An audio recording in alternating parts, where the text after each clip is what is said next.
Bonjour! Happy Thanksgiving. It's tomorrow. I want to tell you a little bit about Thanksgiving in French. Obviously in France, because they didn't have Native Americans and they didn't have pilgrims and they didn't eat a lot of turkey. They do not celebrate Thanksgiving. However, the Canadians do have a Thanksgiving day. And the day for Thanksgiving is Jour de Grâce. So I can say to you, Bonjour de Grâce, and that would be correct if you were in Canada. In other French-speaking countries where they don't have Thanksgiving, obviously that would be a strange thing to say. But I'm going to say to you, Bonjour de Grâce, Happy Thanksgiving. Okay, today we have a very small project to complete. You could take this project and work on it for 5 hours if you wanted to, but I don't want you to do that. It's designed for our 50-minute class, which is the length of class today. I want you to complete it, but don't go crazy and have to spend a ton of extra time on it. This is supposed to just be a fun thing to do, practicing some vocabulary the day before a break. All right, now this project doesn't actually contain any sentences, just words.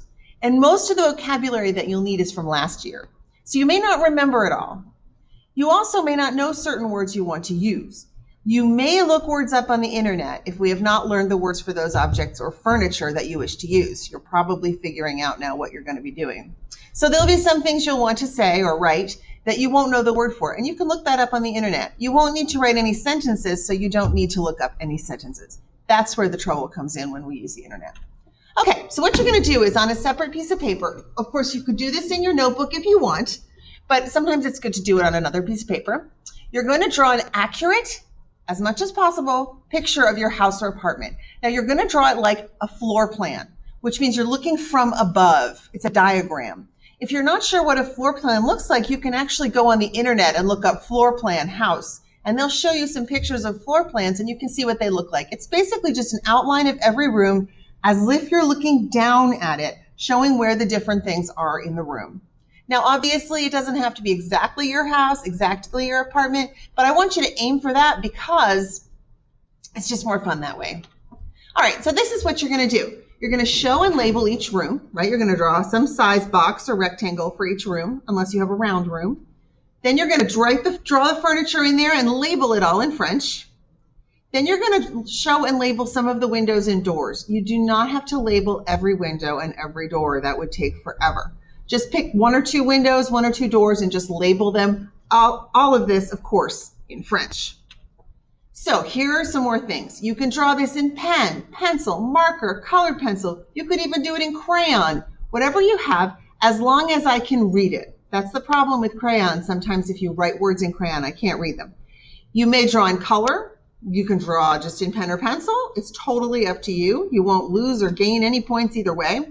You can draw on any size paper. So if you want to, you could even take 2 pieces of paper or 3 or 4 and tape them together and then draw it so that it's bigger. It might be a little easier to draw if it's bigger.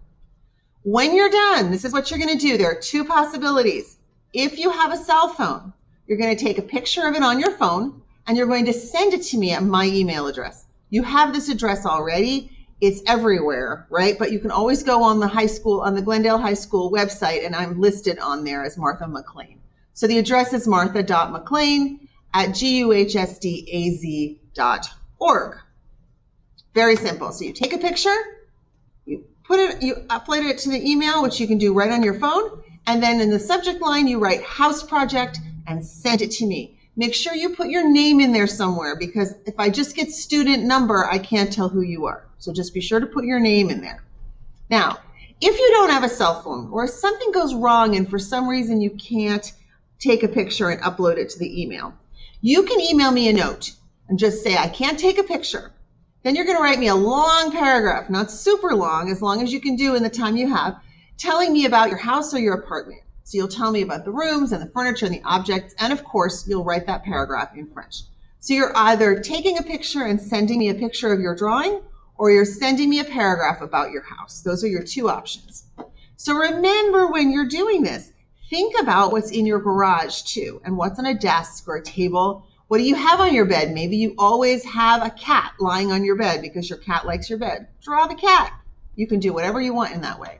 All right, so that's our project. If you're confused at all, just go back and watch the video again and it will explain it. And I look forward to receiving lots and lots of emails from you guys, pictures and paragraphs. It'll be so much fun.